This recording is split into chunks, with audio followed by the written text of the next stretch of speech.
Hello and welcome to NCTV, providing you with bite-sized bits to help your health flourish. Episode 13 comes to you on the 11th week of UK lockdown, and today's topic is all about how to set your workstation up correctly. With the coronavirus lockdown and social distancing rules in place, most of the worldwide, let alone British workforce, are having to work from home at the moment. With the possibility of this type of work continuing beyond lockdown, the world may very well change how it does business, so a shift to more increased home working will need to be adapted to. Whilst many office environments are set up to ergonomically support this, many home offices are not. Some understandably don't even have anything that remotely resembles an office. Therefore, this puts a lot of people at risk to repetitive strain and postural fatigue related ailments, and so the need for advice on the right kind of setup to minimise aches and pains or discomfort has never been greater. Before lockdown, around 50% of the office workers around the world were reportedly affected by back pain, and this stat will no doubt have increased since then.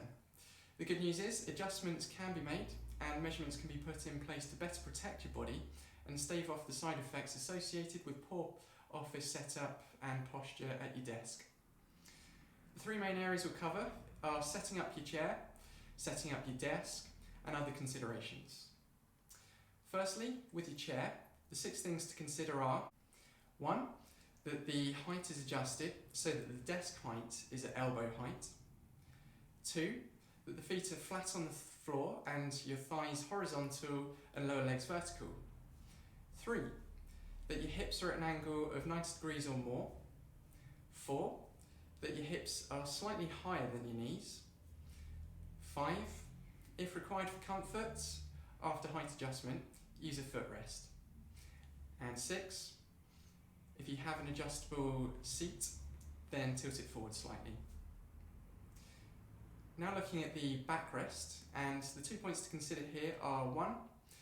Ensure the support is at the curve of your lower back, and that if it's not, use a lumbar support cushion there. 2. Change the angle of your body weight until your backrest is around about a comfortable position for you. Onto the armrest now, and the 2 points to make here are: 1. They shouldn't be so high that they push your shoulders upright, and 2. They shouldn't stop you from getting close to the desk, as close as needed. Going on to the footrest now, and this should be used if you feel pressure underneath your thighs from the front edge of the seat. Generally speaking, these are also helpful to address lower back fatigue when sitting for long periods of time. And finally, a top tip: try to push your feet into the footrest, and this will help to push your lower back into the chair for better support. When setting up your desk, the first thing to think about is layout. So 1, don't have any documents between your keyboard and the front edge of your desk, as this gets in the way, makes your neck strain, and therefore causes pain and discomfort. 2, instead, if possible, use a document holder or book stand. And 3, have the most frequently used items close to you and within reach. Now with your computer screen, 1, this needs to be squarely in front of you and not to one side. 2, position the screen so that the top is at eye level or slightly lower. 3, the monitor should be at least at arm's length away. Looking at the mouse, keyboard and phone, 1, these should be within easy reach. 2, your elbow should be bent and forearm resting on the desk with your hand on the mouse. 3, train yourself to use the mouse with either hand. 4, learn keyboard shortcuts to reduce the frequency of mouse activity. 5, don't grip or hover over the mouse when it's not in use. Instead, rest your hand on it or the desk. 6, consider using a headset if you often have frequent or long phone calls. And 7, don't cradle the phone between your shoulder and your ear, as this will cause neck strain. The final section consists of 3 other considerations.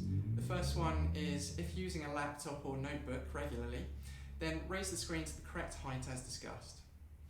2, Reduce the clutter around your desk so that it doesn't force you into an awkward or painful position.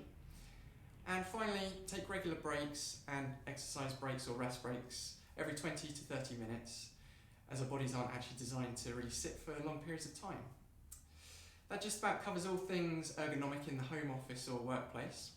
If you'd like to refer back to the points covered here in more detail, like a checklist, then this can be found on my blog on my website, which is www.nicholascoysh-osteopath.co.uk. See you next time. Bye bye.